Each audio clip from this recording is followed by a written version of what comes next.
నమస్కారం. City cable CPC న్యూస్కు స్వాగతం. ముందుగా ముఖ్యాంశాలు. రాష్ట్రంలోనే కడప జిల్లాలో మొట్టమొదటగా 1000 సభ్యత్వాలు చేసి పార్టీ అధినేతకు పంపడం గర్వకారణం. సభ్యత్వ నమోదులో జనసేన పార్టీ నేత జీవీ రమణ వెల్లడి.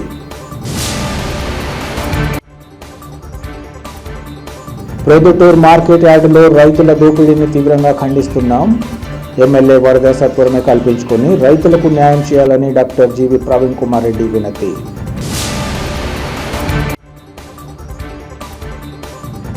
విద్యుత్ శాఖలో లైన్మెన్లు అందిస్తున్న సేవలు ప్రశంసనీయం. లైన్మెన్ దివస్ 6వ వార్షికోత్సవ వేడుకల్లో విద్యుత్ అధికారులు అసోసియేషన్ నేతల స్పష్టీకరణ. జనసేన పార్టీ అధినేత డిప్యూటీ సీఎం పవన్ కళ్యాణ్ ఆదేశాల మేరకు కడపలో జనసేన క్రియాశీలక సభ్యత్వ నమోదు కార్యక్రమాలు ముమ్మరంగా కొనసాగుతున్నాయని ఆ పార్టీ నేత జీవీ రమణ తెలిపారు. కడప నగరంలో జనసేన ఉద్యమ పేరిట సాగుతున్న క్రియాశీలక సభ్యత్వ నమోదు కార్యక్రమాన్ని జీవీ రమణ పర్యవేక్షిస్తున్నారు. ఇందులో భాగంగా బుధవారం కార్యక్రమాన్ని నగరంలోని అప్సరా సర్కిల్లో నిర్వహించారు. ఈ సందర్భంగా ఆయన మాట్లాడుతూ ఈ ఉద్యమాన్ని గత నెల 26 నుంచి ప్రజల్లోకి తీసుకెళ్తూ జనసేన పార్టీ ఆలోచన ఆశయాలను తెలియజేస్తూ పార్టీ సభ్యత్వాలను చేయడం జరుగుతోందన్నారు. రాష్ట్రంలోనే కడప జిల్లాలో మొట్టమొదటగా 1000 సభ్యత్వాలు చేసి పార్టీ అధినేతకు పంపడం గర్వకారణంగా ఉందన్నారు. నగరంలోని ప్రధాన కూడళ్లలో ఇలాంటి శిబిరాలు ఏర్పాటు చేసి ప్రజలకు జనసేన సిద్ధాంతాలు, నాయకుడి ఆలోచనలు తెలియజేస్తూ సమాజంలో మార్పు రావాలంటే ప్రతి ఒక్కరూ తమ వంతుగా బాధ్యత తీసుకోవాల్సిన అంశాన్ని వివరిస్తున్నామన్నారు. నేటికి 3000 సభ్యత్వాలు పూర్తి కావడంలో జన సైనికుల కృషి ఎంతో ఉందన్నారు. కడప నుంచి 10,000 సభ్యత్వాలకు తక్కువ కాకుండా చేసేందుకు జన సైనికులు నిర్విరామ కృషి చేస్తున్నట్లు ఈ సందర్భంగా చెప్పారు. ఈ విషయంగా తమకు తోడ్పాటు అందిస్తున్న ప్రతి ఒక్కరికి కృతజ్ఞతలు తెలియజేస్తున్నామన్నారు. ఈ నెల 10వ తేదీన ముగియనున్న ఈ కార్యక్రమం ద్వారా చివరి వరకు జన సైనికులు కృషి చేసి జనసేన సభ్యత్వాలు పెంచేందుకు శక్తి వంచన లేకుండా శ్రమిస్తామన్నారు. ఈ కార్యక్రమంలో జన సైనికులు గజ్జెల సాయి, సుమన్ సాయి, స్వరూప్, మహేంద్ర, నాగరాజు తదితరులు పాల్గొన్నారు. కడప ప్రజలకు జనసేన పార్టీ విజ్ఞప్తి. జనసేన ఉద్యమ సభ్యత్వ నమోదు కార్యక్రమము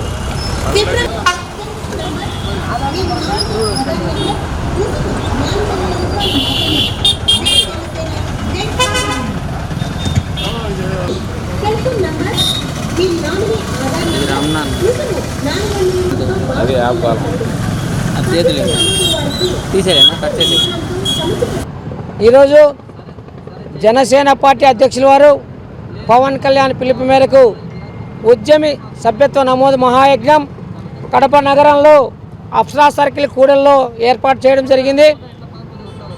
మరి అధ్యక్షుల పిలిపే ధ్యేయంగా తద్వారా 26వ తారీఖు నుంచి కూడా మహా ఉద్యమంగా ప్రజల్లోకి తీసుకెళ్తూ జనసేన పార్టీ ఆలోచనలను, ఆశయాలను, ఆయన ఆచరణను కూడా ప్రజలకు తీసుకెళ్తూ జనసేన సభ్యత్వాలను చేయడం జరుగుతూ ఉంది.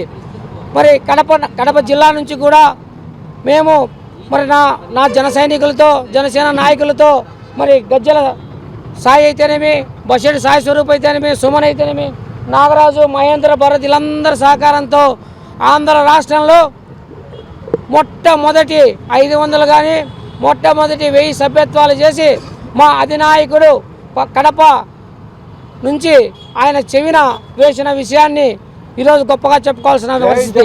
ఇదంతా కూడా నా జనసేన నాయకుల ద్వారా, నా జన సైనికుల సహకారంతో మేము మొట్టమొదటి 1000 సభ్యత్వాలు చేశామని తెలియజేస్తూ ఉన్నాం. అదే తడుగా జనసేన సిద్ధాంతాలు కానీ, మన అధినాయకుని ఆలోచనలు కానీ ప్రజల్లోకి ప్రతి కూడల్లో మరి ఇటువంటి శిబిరాలు ఏర్పాటు చేసి మరి ప్రజలకు సిద్ధాంతాలు కానీ, నాయకుని ఆలోచనలను, పవన్ కళ్యాణ్ గారి ఆలోచనలు తీసుకెళ్తూ వాళ్ళను ఉత్తేజపరుస్తూ వాళ్ళకు తెలియజేస్తూ సమాజంలో ఉన్నటువంటి స్పృహను వాళ్ళకు తెలియజేస్తూ ఈ సమాజంలో మార్పు రావాలంటే ప్రతి ఒక్కరూ బాధ్యత తీసుకోవాలని చెప్పి పవన్ కళ్యాణ్ పిలుపును, పవన్ కళ్యాణ్ గారి మాటను ఆ విధంగా తీసుకెళ్ళి వాళ్ళలో ఉత్తేజాన్ని నింపి తెలియజేస్తూ ఉన్నాం. ఈ రోజుకు 26 తారీఖు మొదలు పెడితే ఈ రోజుకి 2000 సభ్యత్వాలు ఈరోజు నా అకౌంట్లో చేయడం పూర్తయింది. ఇదంతా కూడా ఇలా కృషి, ఇలా పట్టుదల నాదే కాకుండా కడప నగరంలో ఈరోజు దాదాపు 4000 సభ్యత్వాలు అయినాయి. ఈ రోజుకి కడప నియోజకవర్గం నుంచి 3000 పైచులకు సభ్యత్వాలు ఇప్పటికే పూర్తి చేశాం. కడప నియోజకవర్గం నుంచి కూడా 10,000 సభ్యత్వాలు తగ్గకుండా చేసేదానికి జనసేన నాయకులందరూ కూడా కృషి చేస్తూ ఉన్నారు. అందులో భాగంగా మేము ఉదయం 2-3 శిబిరాలు పెట్టి ఈవినింగ్ కూడా 2-3 శిబిరాలతో జనసేన పార్టీ సిద్ధాంతాలను ఆలోచనలను ప్రజలకు తీసుకుపోయే కార్యక్రమం చేస్తూ ఉన్నాం. అందులో భాగంగా ఈరోజు అఫ్సరా కూడా చెప్తా ఉన్నాం. ఇప్పటి వరకు మాకు సహకరించిన కడప నగర ప్రజలకి ధన్యవాదాలు తెలియజేస్తూ ఉన్నాం. ఈరోజు మీ అందరి సహకారంతో 2000 సభ్యత్వాలు నా సొంతంగా, మరి అందరు జనసేన నాయకులతో 4000 సభ్యత్వాలతో ఈరోజు కడప నియోజకవర్గంలో కొనసాగుతూ ఉంది. ఇంకనూ కూడా యువత, మహిళలు మరి అందరూ కూడా జనసేన కుటుంబానికి అండగా ఉండాలని చెప్పి అధినాయకుని ఆలోచనలను ఈ సమాజంలో మార్పు రావాలంటే అధినాయకునికి అండగా ఉండాల్సిన అవసరం ఉంది. అధినాయకుని పార్టీ జనసేన పార్టీని మరి సమర్థవంతంగా తీర్చిదిద్దాల్సిన అవసరం మీ చేతుల్లో ఉంది. 10వ తారీఖున ఈ సభ్యత్వ నమోదు ముగిపోతా ఉంది. లాస్ట్ చివరి నిమిషం వరకు జనసేన కుటుంబంలో సభ్యతను పెంచేదానికి నిర్విరాంగా కృషి చేస్తామని చెప్పి తెలియజేస్తూ పవన్ కళ్యాణ్ గారికి మరొక పెద్ద సంఖ్యను కడప నుంచి ఇస్తామని చెప్పి తెలియజేస్తూ సెలవు తీసుకుంటున్నాం. జై జనసేన, జై జనసేన. పులివెందుల మార్కెట్ యార్డుకు సంబంధించి లక్ష్యాన్ని గత 3 ఏళ్లుగా చేరుకోకపోగా ఈ ఏడాది తాను చైర్మన్గా బాధ్యతలు తీసుకున్నప్పటి నుంచి లక్ష్యాన్ని చేరుకోవడం సంతోషకరంగా ఉందని పులివెందుల మార్కెట్ యార్డ్ చైర్మన్ గడ్డం అమర్నాథ్ యాదవ్ తెలిపారు. ఈ మేరకు ఆయన విలేకరులతో మాట్లాడుతూ తాను బాధ్యతలు తీసుకున్నాక 1,08,15,00,000 రూపాయల మన టార్గెట్ను మనం రీచ్ కావడం జరిగిందన్నారు. ఇందుకు ప్రధాన కారకులు మాజీ ఎమ్మెల్సీ బీటెక్ రవి సహకారం ఎంతో ఉందన్నారు. లక్ష్య సాధన విషయంగా ఆరా తీసి ఆయన ప్రోత్సాహం కారణంగానే ప్రస్తుతం ఫలితాలన్నారు. అభివృద్ధి పరంగా ఏ విధమైన సహకారం కావాల్సి ఉంటే తన మంచి కోసం సంతృప్తిగా ఉంటుందన్నారు. దానికి అనుగుణంగానే ఈరోజు ప్రతి ఒక్క విషయంలో చెక్ పోస్టులు కానీ ప్రతిదీ జిల్లాలో నెంబర్ 1గా నిలిచి టార్గెట్ రీచ్ కావడం జరిగిందన్నారు. గడిచిన 3 సంవత్సరాల నుంచి పులివెందుల మార్కెట్ యార్డ్ అంటే మనకు ఒక టార్గెట్ నిర్దేశిత టార్గెట్ ఇచ్చింటారు. దాన్ని గత 3 సంవత్సరాల్లో చేరుకోలేకపోయినారు. మనం ఈ సంవత్సరం చైర్మన్గా బాధ్యతలు చేపట్టినప్పటి నుంచి మనం ఈ రోజుకి 108,15,00,000 రూపాయలు మన టార్గెట్ను మనం రీచ్ కావడం జరిగింది. దీనికి మనం రీచ్ కావడానికి ప్రధాన కారకులు కానీ మన ఇన్ఛార్జ్ బీటెక్ రాజు గారి సహకారం ఎంతైనా ఉంది. ఎందుకంటే ఒకనొక సందర్భంలో కూర్చొని మాట్లాడేటప్పుడు ఆయన నన్ను అడగడం జరిగింది, అంటే మీకు ఇంత టార్గెట్ అనేది ఇచ్చింటారు కదా, మీరేమన్నా ఎంత దగ్గర ఉండాలి అంటే గడిచిన 3 సంవత్సరాల నుంచి కాలేదన్నా, అదే ఈ సంవత్సరం అయ్యేదానికి ప్రయత్నం చేస్తాను గట్టిగా. అంటే అట్లా కాదు, నువ్వు ఖచ్చితంగా టార్గెట్ రీచ్ అయినప్పుడే నువ్వు పనిచేసినట్టు అని ఆయన మాకు చెప్పడం. అభివృద్ధి పరంగా ఏ విధమైన సహకారం కావాల్సిందే నా నుంచి నీకు సంతృప్తిగా లభించుతుందని ఆయన చెప్పడం. దానికి అనుగుణంగానే ఈరోజు మనం ప్రతి ఒక్క విషయంలో అంటే చెక్ పోస్టులు కానీ ఎన్ఎస్ల దగ్గర నుంచి కానీ ప్రతిదీ మనం చేసి ఈరోజు జిల్లాలో నెంబర్ 1గా మనం టార్గెట్ రీచ్ కావడం జరిగింది. మనం 35 మార్కులతో పాస్ కాలే, డిస్టింక్షన్లో పాస్ అయినాం. దానికి చెప్పుకునేదానికి గౌరవ కలెక్టర్ గారు కూడా ప్రత్యేక శ్రద్ధ వహించి ఆయన సలహాలు సూచనలు తీసుకొని, అదేవిధంగా గౌరవ మార్కెటింగ్ శాఖ కమిషనర్ విజయసునీత మేడం గారు కూడా ఎప్పటికప్పుడు మనం ఏం చెప్పినా కూడా దానికి సహకరించి ఈ విధంగా మనం ముందుకెళ్లేదానికి ఆమె కృషి కూడా ఉంది. అదేవిధంగా జిల్లాలో ఉన్నటువంటి అధికారులు కూడా మా జేడీ గారు కానీ, డిడి మేడం కానీ, ఏడిఎం కానీ, మా సెక్రటరీ కానీ అందరి సహకారం. వాళ్ళు కాకోకుండా మా సిబ్బంది కూడా వాళ్ళకు కూడా ప్రత్యేక కృతజ్ఞతలు తెలియజేయాలా అనే ఉద్దేశంతో ఈ ప్రెస్ మీట్ పెట్టడం జరిగింది. మిగతాది మా సెక్రటరీకి మేము కొన్ని విషయాలు తీసుకొని వెళ్లాల్సింది, ఎందుకంటే మాకు స్టాఫ్ తక్కువ ఉంది. ఎప్పటికప్పుడు ఆ స్టాఫ్ని ఇప్పుడు దగ్గర 3-4 పోస్టులు గురించి మేము అడగడం జరిగింది. అది కన్నా తొందరగా ఫిల్ఫిల్ చేసా అంటే మేము కూడా రామిరెడ్డిపల్లి దగ్గర ఒక చెక్ పోస్ట్ పెట్టుకొని ఇప్పుడు ఇచ్చిన టార్గెట్ కంటే కూడా ఇంకా ఎక్కువ అచీవ్ అయ్యేదానికి మాకు ఆస్కారం ఉంది. దాన్ని కూడా మేము తొందరలో గౌరవ కలెక్టర్ ఇన్ఛార్జి గారితో పాటు వెళ్ళి గౌరవ కలెక్టర్ గారి దృష్టికి తీసుకుని ఆ సమస్యను కూడా పరిష్కరించి మార్కెట్ యార్డ్ యొక్క అభివృద్ధికి ఎప్పుడు కృషి చేస్తామని మీ ద్వారా తెలియజేసుకుంటున్నాం. విద్యుత్ శాఖలో లైన్మెన్లు అందిస్తున్న సేవలు ప్రశంసనీయమని లైన్మెన్ అసోసియేషన్ నేతలు కొనియాడారు. కడప నగరంలోని డివిజన్ కార్యాలయంలోని రిటైర్డ్ ఎంప్లాయీస్ అసోసియేషన్ భవనంలో లైన్మెన్ డివెస్ 6వ వార్షికోత్సవ వేడుకలను ఘనంగా నిర్వహించారు. తొలుత తమ సర్వీస్లో అత్యుత్తమ సేవలు అందించి రిటైర్డ్ అయిన సీనియర్ లైన్మెన్లను ఘనంగా సత్కరించారు. ఈ సందర్భంగా వారు మాట్లాడుతూ ప్రతి ఏటా మార్చి 4వ తేదీన లైన్మెన్ దివస్ వేడుకలను ఘనంగా నిర్వహిస్తూ వస్తున్నామని, ఇందులో భాగంగా ఈ మారు కూడా ఈ వేడుకలు మరింత పెద్ద ఎత్తున నిర్వహిస్తున్నామన్నారు. విద్యుత్ శాఖలో లైన్మెన్ వృత్తి కీలకమైందని, వారి సహాయ సహకారాలతోనే సంస్థకు మంచి పేరు వస్తుందన్నారు. ఈ సమయంలో లైన్మెన్ భద్రతా ప్రమాణాలు పాటిస్తూ చిత్తశుద్ధితో విధులు నిర్వర్తించాలని సూచించారు. ఉన్నతాధికారుల మన్ననలు పొందగలరని ఈ సందర్భంగా పేర్కొన్నారు. లైన్మెన్ల భద్రతకు సంబంధించి టాటా ఏఐజీ ఇన్సూరెన్స్ కార్డుల పంపిణీకి చర్యలు చేపట్టడం మరింత సంతోషకరమన్నారు. లైన్మెన్ దివస్ను ఘనంగా నిర్వహించేందుకు అన్ని విధాల తోడ్పాటు అందించిన అధికారులకు ఈ సందర్భంగా కృతజ్ఞతలు తెలియజేశారు. ఈ కార్యక్రమంలో విద్యుత్ శాఖ ఉన్నతాధికారులు, అధికారులు, సిబ్బంది, నగరానికి చెందిన లైన్మెన్లు, వారి కుటుంబ సభ్యులు పాల్గొన్నారు.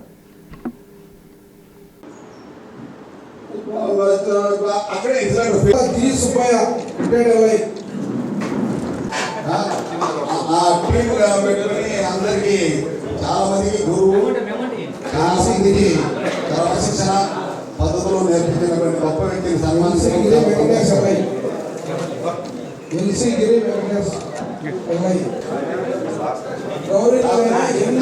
మహేష్ బాబు శ్రీనివాస్ రెడ్డి లైన్మెన్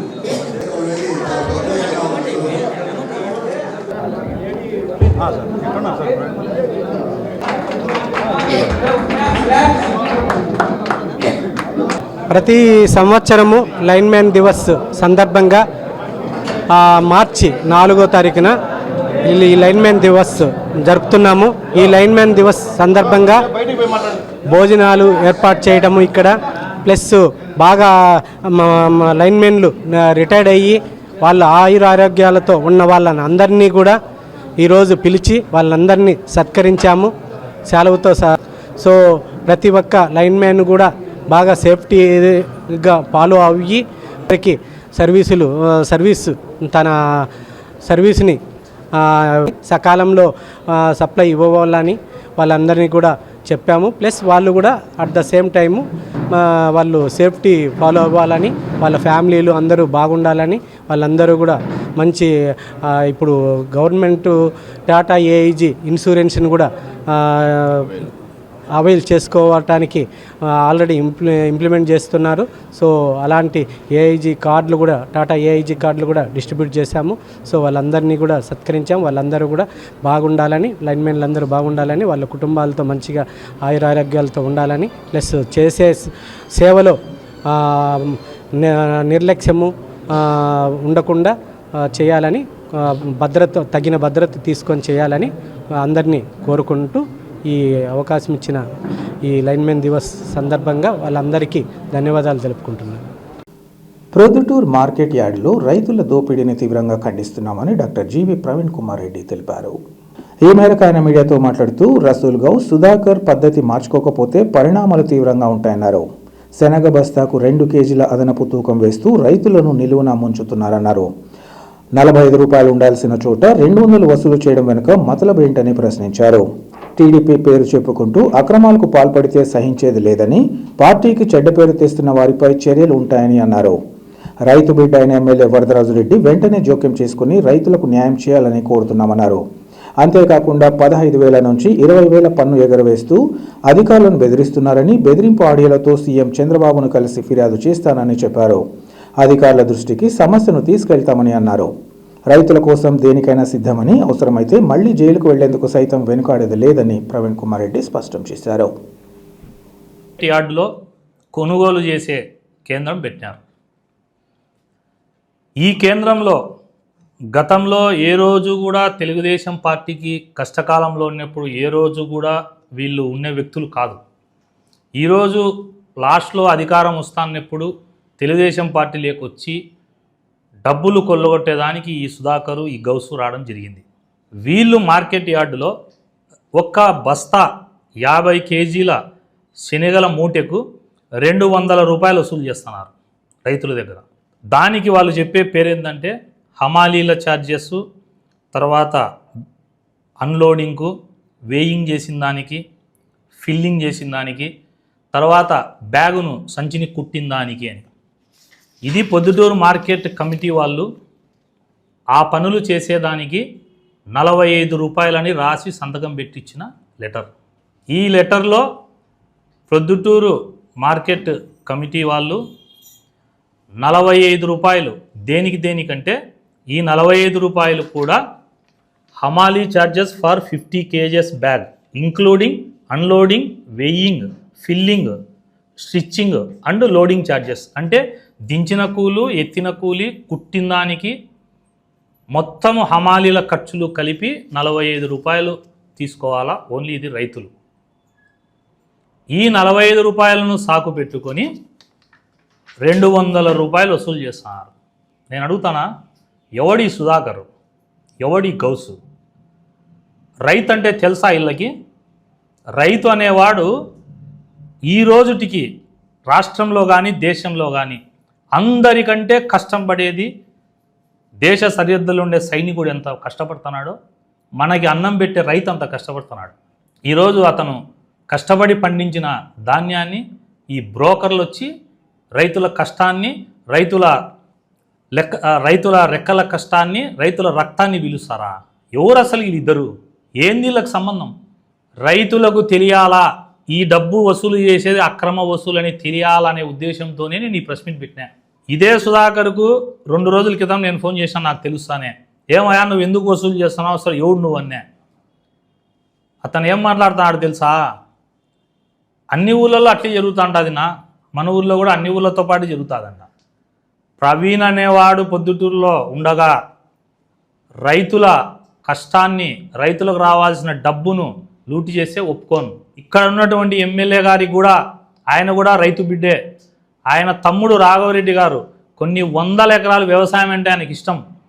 వ్యవసాయము అంటే ఇష్టమైన కుటుంబము, వ్యవసాయ కష్టాలు తెలిసిన వ్యక్తి ఎమ్మెల్యేగా ఉంటే ఈ బ్రోకర్లు కష్టాన్ని దోచుకుంటారా? రైతుల దగ్గర వీళ్ళిద్దరికీ చెప్తాడా, రైతుల దగ్గర డబ్బు వసూలు చేసే, రైతుల కోసం నేరం చేసైనా జైలుకు పోతా, మిమ్మల్నిగా వదిలిపెట్టాను. ఏం తమాషాగా ఉందా? మీరు అధికార పార్టీ నాయకుల పేర్లు చెప్పుకొని మీ ఇష్టానుసారం డబ్బులు వసూలు చేస్తారా? సుధాకర్కు ఫోన్ చేస్తే సుధాకర్ మాట్లాడతాడు, డబ్బులు తీసుకోకుండా ఎట్ట పని చేస్తారన్నా అంట. ఎవడు అసలుకు పని చేయనీకి? నువ్వు ఎవడు అసలుకు మార్కెట్ కమిటీలో అసలు ఎవడు నువ్వు? ఆఫ్టర్ ఆల్ నువ్వు ఒక డైరెక్టర్వి. ఈరోజు మేమన్నీ కష్టాలు పడి మేమన్నీ పార్టీ కోసం నిలబెట్టే ఈరోజు ఎవడో వచ్చి పార్టీకి చెడ్డ పేరు తెచ్చి డబ్బులు కోట్లు దండుతామంటే రైతుల పక్షపాతి నేను. వ్యవసాయం అంటే కష్టమేందో తెలుసు నాకు. Last and final warning market committee చైర్మన్కు చెప్తాడా, వైస్ చైర్మన్కు చెప్తాడా, ఆ కమిటీ ఆ మార్కెట్ యార్డుకు సంబంధించిన ప్రభుత్వ అధికారులకు చెప్తానా, ఏ వ్యక్తి దగ్గరైనా డబ్బు వసూలు చేస్తే రైతు కాడా నేనే మార్కెట్ యార్డుకు వస్తా, ఎందాకైనా పోతా, ఏమైనా చేస్తా. సోషల్ మీడియాలో పోస్టింగులు పెట్టుకుంటా పోయి దందాలు చేస్తారా? ఇదే రసూల్ గౌసుకు సంబంధించిన ల్యాండ్ కబ్జాలిటీ ఉన్నాయి. నెక్స్ట్ ప్రెస్ మీట్లో పెడతా, ఆధారాలు సేకరిస్తాడా. వీళ్ళు నేను ఒకటే చెప్తానా, మీరు రైతుల దగ్గర తీసుకునే డబ్బు మర్యాదగా ఎన్నికిస్తే బాగుంటుంది. నేను మీడియా ద్వారా ఇది చెప్పే ఉద్దేశం కూడా చెప్పినా, రైతులకు నష్టం జరిగితే ఒప్పుకోను. ఇంకా వాళ్ళు చేస్తానే కొన్ని ల్యాండ్ భూ కబ్జాలు, ప్రభుత్వ భూమి కబ్జాలు, కాలవ భూమిని చేసిన కబ్జాలు అన్నీ కూడా ఆధారాలు సేకరిస్తా అదే పనిలో ఉండా. అధికారులకు చెప్తానా, ప్రభుత్వానికి చెడ్డ పేరు తెచ్చే పని జరుగుతుంది, నివారించాల్సిన బాధ్యత మీది. నివారించకపోతే కనుక మీ మీద కూడా ముఖ్యమంత్రికి ఫిర్యాదు చేస్తా, లోకేష్ బాబు గారికి ఫిర్యాదు చేస్తా. డబ్బులు తీసుకుంటున్న ఆడియో రికార్డ్స్ ఉన్నాయి మా దగ్గర, మాట్లాడతా రైతులతో. రెండోది, డబ్బులు వసూలు చేసేటప్పుడు ఇచ్చిన వీడియో రికార్డులు ఉన్నాయి, అన్నీ ముఖ్యమంత్రి గారికి తొందరలో ఫిర్యాదు చేస్తానా. ఇంతటితో మర్యాదగా ఈ దందా ఆపాలని చెప్తానా, ఆపకపోతే ఏం జరుగుతుందో చూడండి. పెళ్లిమరి మండలం తుమ్మలూరు గ్రామ పరిధిలో కొంతమంది చేస్తున్న దురాగతాలకు అడ్డుకట్ట వేసి బాధితులకు తగిన న్యాయం చేయాలని కోరుతున్నామని Rayalaseema SC ST human rights welfare forum అధ్యక్షులు జేవి రమణ తెలిపారు. కడప నగరంలోని ప్రెస్ క్లబ్లో ఏర్పాటు చేసిన విలేకరుల సమావేశంలో ఆయన మాట్లాడారు. పెండ్లిమరి మండలం తుమ్మలూరు గ్రామంలో ఎస్సీ మాల సామాజిక వర్గానికి చెందిన లోడి నడిపి గంగులయ్య 2018లో గ్రామ సభలో గ్రావెల్ తదితర వాటిని తోలుకునేందుకోసం 50 ఎకరాల ల్యాండ్ ఇవ్వడం జరిగిందన్నారు. ఇందుకు రెవెన్యూ మైనింగ్ శాఖ వారు స్పష్టత ఇచ్చారన్నారు. అయితే కాలక్రమంలో గంగులయ్య మృతి చెందగా స్థానికులైన కొంతమంది స్థానిక అధికార పార్టీకి చెందిన వ్యక్తి అండతో ఆ భూమిని దూరాక్రమణ చేసేందుకు ప్రయత్నాలు సాగిస్తున్నారన్నారు. ఏకంగా భూమిలో నిమ్మ చెట్లు సైతం నాటుకోవడం జరిగిందని ఈ సందర్భంగా చెప్పారు. సాధారణంగా మైనింగ్కి ఇచ్చే భూమి వ్యవసాయానికి పనికిరాదన్న విషయాన్ని తెలిసి కూడా నిమ్మ చెట్లు నాటారని అన్నారు. వీరికి స్థానిక వీఆర్ఓ నాగేంద్ర సహాయ సహకారాలు ఉన్నాయని తెలుస్తోందన్నారు. స్థల దూరాక్రమణలో వీఆర్ఓ హస్తం కూడా ఉందని అనుమానాలు ఉన్నాయన్నారు. మైనింగ్ శాఖ వారు ఒకసారి లీజుకి ఇస్తే ఆ భూమికి తమకు సంబంధం ఉండదని, పోలీసు రెవెన్యూ వారికి ఫిర్యాదు చేయాలని సూచిస్తున్నా ఈ విషయంగా బాధిత కుటుంబానికి ఎలాంటి న్యాయం జరగడం లేదన్నారు. ఇప్పటికైనా గంగులయ్య కుటుంబానికి తగిన న్యాయం చేస్తూ ఉన్నతాధికారులు తగిన చర్యలు తీసుకోవాలని ఆయన కోరారు. ఈ కార్యక్రమంలో బాధిత కుటుంబ సభ్యులు పాల్గొన్నారు. ఈ రోజున ఈ సమావేశ మందిరంలో ఏర్పాటు చేయడానికి పెండ్లిమరి మండలము తుమ్మలూరు విలేజ్లో లోడి నడిపి గంగులయ్య అని చెప్పి అతను ఎస్సీ మాల సామాజిక వర్గానికి చెందిన వ్యక్తి. అతను 2018లో ఆ గ్రామంలో ఉండేటువంటి వారి దగ్గర గ్రామ సభలో రిజర్వేషన్ పాస్ చేయించేసుకొని లాటరేటు గ్రావెల్ తోలుకోవటానికి 50 ఎకరాలు ల్యాండ్ తీసుకోవటం జరిగింది. దానికి సంబంధించి రెవెన్యూ వాళ్ళకు సంబంధించిన పర్మిషన్స్ అన్నీ కూడా ఇచ్చేసి తహసీల్దార్ వాళ్ళ ద్వారా కూడా మైనింగ్ డిపార్ట్మెంట్ వాళ్ళకి రికమెండేషన్ చేయటం కూడా జరిగింది. దానికి సంబంధించినటువంటి పత్రాలు కూడా ఎవిడెన్స్లు మీకు సమర్పించుకుంటా ఉన్నాము. ఈ క్రమంలో ఏమైందంటే ఆయన చనిపోవటం జరిగింది.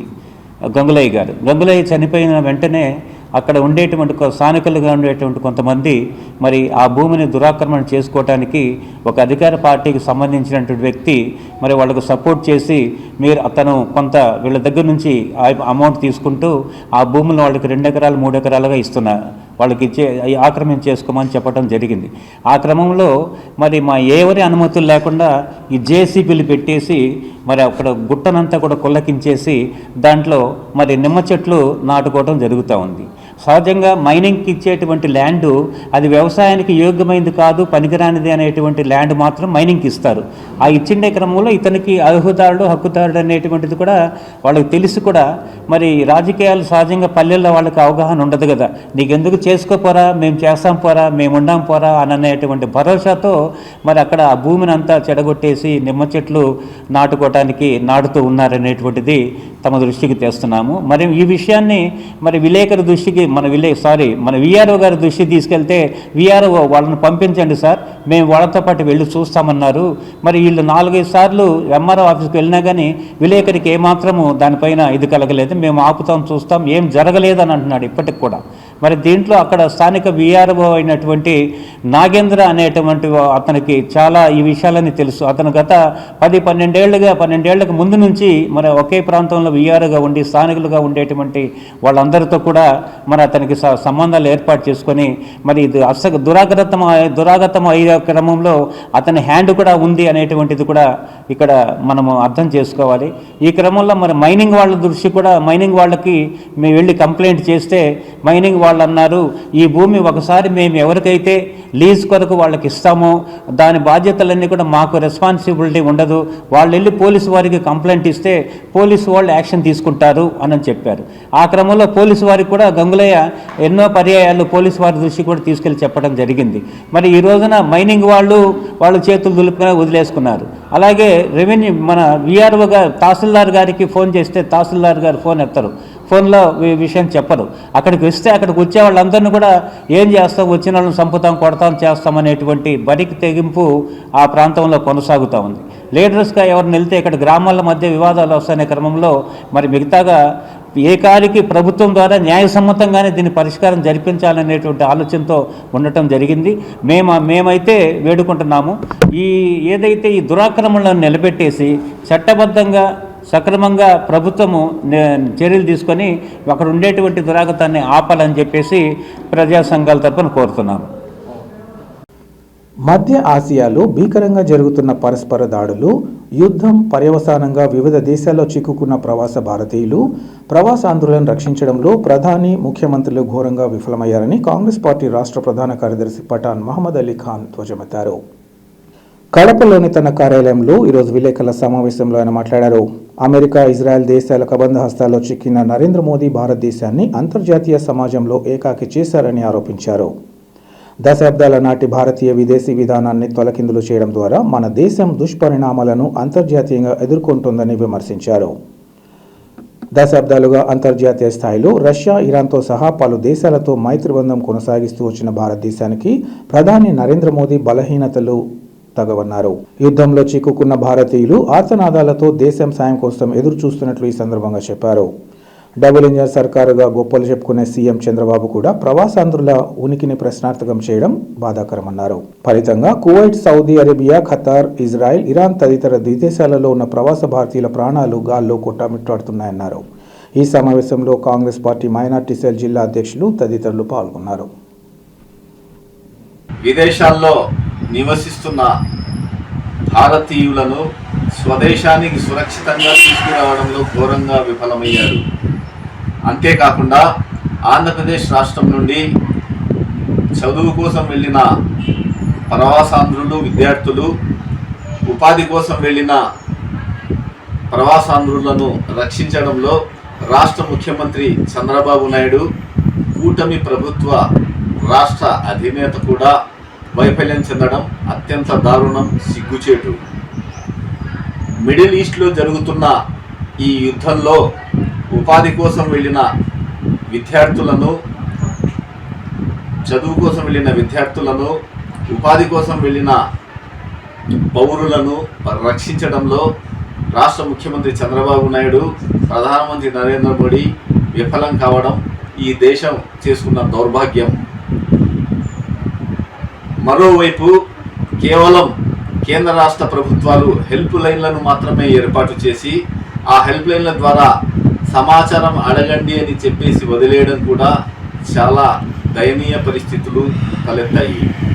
ఓవైపు Kuwait, Saudi Arabia, Iran, Israel తదితర ఖతార్, లెబనాన్ తదితర విదేశాలలో ప్రవాస భారతీయులు తమ ప్రాణాలు అరచేతిలో పెట్టుకుని క్షిపణి దాడుల నుండి, యుద్ధం నుండి తమను తాము కాపాడుకోవడానికి ఏడుస్తూ, రోధిస్తూ తమను రక్షించాలని సోషల్ మీడియా ద్వారా వీడియోలు వైరల్ చేస్తున్నప్పటికీ కూడా ఈ పాలకులు స్పందించకపోవడం అత్యంత సిగ్గుచేటు.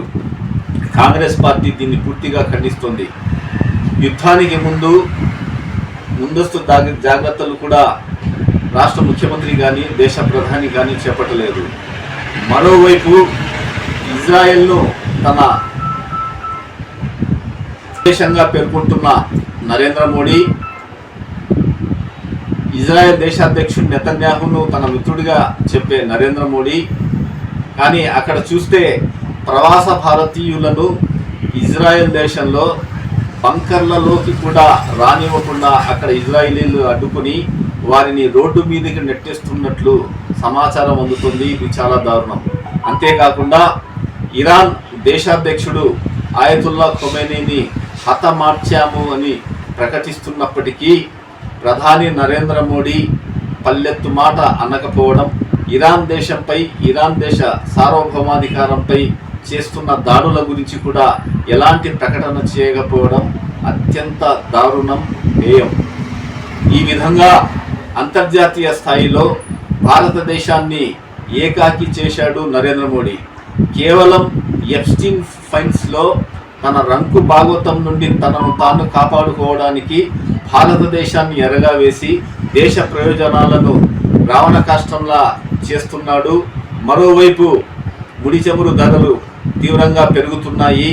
అంతేకాకుండా ఇరాన్ దేశం హార్మోజ్ అనే జలసంధిని మార్గాన్ని, ముడి చమురు రవాణాను పూర్తిగా అక్కడ నిలిపివేసింది, ఆ మార్గాన్ని మూసివేసింది. తద్వారా మనకు ముడి చమురు రావడం మృగ్యమైపోయింది.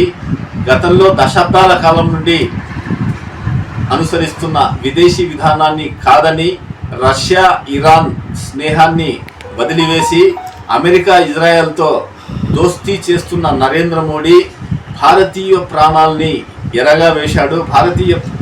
భారతీయుల ప్రాణాల్ని, ప్రవాస భారతీయుల్ని అడ్డుగా పెట్టడం చాలా దారుణం, శోచనీయం. మరోవైపు ఈ యుద్ధ ప్రభావంతో దేశీయ స్టాక్ మార్కెట్లు తీవ్రంగా పడిపోతున్నాయి, షేర్లు పతనమవుతున్నాయి. ఇప్పటి వరకు జరిగిన 4 రోజుల యుద్ధ ప్రభావం వల్ల దేశీయ స్టాక్ మార్కెట్లు 6.59 లక్షల కోట్ల మేర పూర్తిగా నష్టపోయాయి. అంతేకాకుండా ఇక్కడి ఎగుమతులు దిగుమతులు కూడా పూర్తిగా నిలిచిపోయాయి. వాణిజ్య వర్తకం కూడా పూర్తిగా స్తంభించింది. భారతదేశాన్ని పూర్తిగా విధ్వంసం చేస్తున్న నరేంద్ర మోడీ అంతర్జాతీయ స్థాయిలో కూడా భారతదేశాన్ని కకావికలం చేశాడు. కాంగ్రెస్ పార్టీ దీన్ని పూర్తిగా ఖండిస్తోంది. కూడా వార్తలు ముగించే ముందు ముఖ్యాంశాలు మరోసారి. రాష్ట్రంలోనే కడప జిల్లాలో మొట్టమొదటగా 1000 సభ్యత్వాలు చేసి పార్టీ అధినేతకు పంపడం గర్వకారణం. సభ్యత్వ నమోదులో జనసేన పార్టీ నేత జీవీ రమణ వెల్లడి.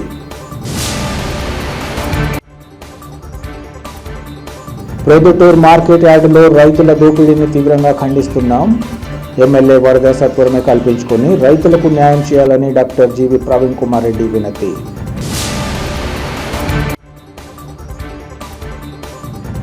విద్యుత్ శాఖలో లైన్మెన్లు అందిస్తున్న సేవలు ప్రశంసనీయం. లైన్మెన్ దివస్ 6వ వార్షికోత్సవ వేడుకల్లో విద్యుత్ అధికారులు, అసోసియేషన్ నేతల స్పష్టీకరణ. సిటీ కేబుల్ సిపిసి న్యూస్ ఇంతటితో సమాప్తం. నమస్కారం.